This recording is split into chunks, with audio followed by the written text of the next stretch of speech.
স্থানীয় সরকার নির্বাচন খুব শীঘ্রই হবে এবং সেটা অক্টোবরের ভিতরেই, এই বছরের অক্টোবর নভেম্বরের ভিতরেই কিন্তু স্থানীয় সরকার নির্বাচন অনুষ্ঠিত হবে, এমনটাই জানিয়েছে নির্বাচন কমিশন। এখন শেখ হাসিনা পতনের পর বাংলাদেশে যে স্থানীয় সরকার আছে, ইউনিয়ন পরিষদ বলেন, উপজেলা বলেন, এই যে অর্থাৎ স্থানীয় যে নির্বাচনগুলো বা স্থানীয় যে সরকার ছিল, সেগুলো কিন্তু যে একটা কাঠামো ছিল সেটা টোটালি ভাবে ভেঙে গেছে এবং স্থানীয় যে একটা বিশৃঙ্খলা সেটা কিন্তু এখন লেগেই আছে। এখন যত দ্রুত দরকার বা যত দ্রুত এই স্থানীয় সরকার নির্বাচনটা দেওয়া যায় ততই কিন্তু সাধারণ মানুষের জন্য ভালো। কেন? কারণ স্থানীয় সরকার নির্বাচন দিলে একটা প্রতিটা ওয়ার্ডে বা একজন করে মেম্বার, একজন করে হচ্ছে একটা ইউনিয়নের চেয়ারম্যান, এরকম কিন্তু প্রার্থী থাকবে, অর্থাৎ স্থানীয় সরকার থাকবে।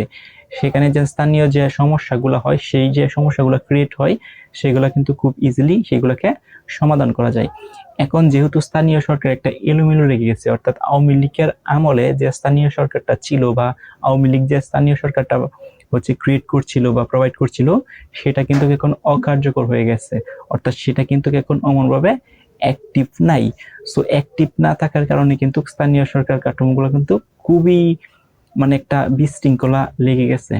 এখন সবারই মনে একটা প্রশ্ন আসতেছিল যে জাতীয় নির্বাচন তো হয়ে গেছে, এখন স্থানীয় নির্বাচনগুলো কখন হবে। এখন অনেকেই কিন্তু ধারণা করতেছিল যে যদি স্থানীয় সরকার হয় তাহলে হচ্ছে প্রথমে সিটি কর্পোরেশনের যে নির্বাচনগুলো আছে সেগুলাকে দেওয়া হবে, কিন্তু এখন নির্বাচন কমিশন যারা আছে তারা কিন্তু একটা ভিন্ন পথে হাঁটতেছে। তারা কিন্তু এখন সিদ্ধান্ত নেওয়ার সিদ্ধান্ত মেক করতেছে যাতে করে ইউনিয়ন পরিষদের বা স্থানীয় সরকারের সিটি কর্পোরেশন বাদ দেওয়া এবং স্থানীয় ইউনিয়ন পরিষদের যে নির্বাচনগুলো আছে সেইগুলোকে দ্রুত দেওয়ার জন্য। কারণ ইউনিয়ন পরিষদের একদম একটা স্ট্রাকচারের ভিতরে নিয়ে আসা যায়, তাহলে কিন্তু এই যে বাংলাদেশে বা বিশেষ করে গ্রাম অঞ্চলে ইউনিয়ন পরিষদে যে অশৃঙ্খল বা অকারেন্স গুলা ঘটতেছে সেগুলো কিন্তু অনেকটা নিবারণ করা যাবে, অনেকটা স্বাভাবিক পর্যায়ে নিয়ে আসা যাবে।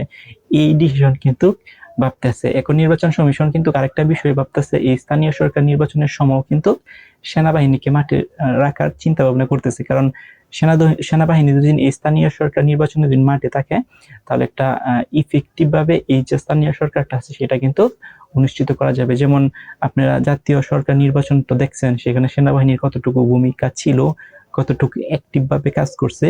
এজ এ রিজাল্ট নির্বাচনটা কিন্তু খুবই শান্তিপূর্ণ এবং সুশৃঙ্খল ভাবে কিন্তু এই নির্বাচনটা অনুষ্ঠিত হয়েছে। সো নির্বাচন কমিশন কিন্তু এখন চাচ্ছে যদি কোনো কারণে আমরা সেনাবাহিনী কিভাবে রাখতে পারি তাহলে কিন্তু স্থানীয় সরকার নির্বাচনে কোনো যে বিশৃঙ্খলা হয়, বিভিন্ন কেন্দ্রের মধ্যে বিভিন্ন জায়গায় দাপটি দেখায়, অনেকে যারা ক্ষমতা আছে ক্ষমতার অপব্যবহার করে, সেটা কিন্তু একদম জিরো টলারেন্সে চলে আসবে যদি সেনাবাহিনী মাঠে থাকে। সো নির্বাচন কমিশন এটাও কিন্তু ভাবতেছে যাতে করে স্থানীয় সরকার নির্বাচনের সময় সেনাবাহিনীকে রাখা যায়। এখন বাংলাদেশের একটা পার্সন মানুষ আছে যারা ভাবতেছে যে নির্বাচনটা যেন হবে, স্থানীয় সরকার নির্বাচনটা সেটা হবে সিটি কর্পোরেশনের পরে। কিন্তু নির্বাচন কমিশন কালকে একটা নিউজে কিন্তু ওরা বলতেছে যে আসলে বা স্থানীয় সরকার মন্ত্রী যে আছে উনি বলতেছে যে নির্বাচনটা হয়ে যাক স্থানীয়ভাবে, অর্থাৎ ইউনিয়ন পরিষদের যে নির্বাচনগুলো আছে সেগুলো কিন্তু দিয়ে আগে শুরু করতে চাই। এখন আমারও মনে হয় যদি স্থানীয় সরকার নির্বাচনের জন্য ইউনিয়ন পরিষদগুলোকে আগে করা হয় এবং সিটি কর্পোরেশনগুলোকে পরের ধাপে দেওয়া হয় তাহলে কিন্তু একটা বেটার ইফেক্টিভ রেজাল্ট আসতে পারে।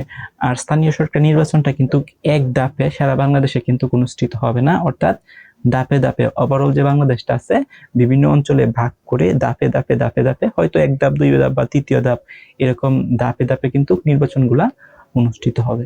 এখন আপনার মূল্যবান মতামত কমেন্ট করে জানান যে স্থানীয় সরকার নির্বাচনটা আগে দরকার না সিটি কর্পোরেশনের যে নির্বাচনটা স্থানীয় সেটা আগে দরকার।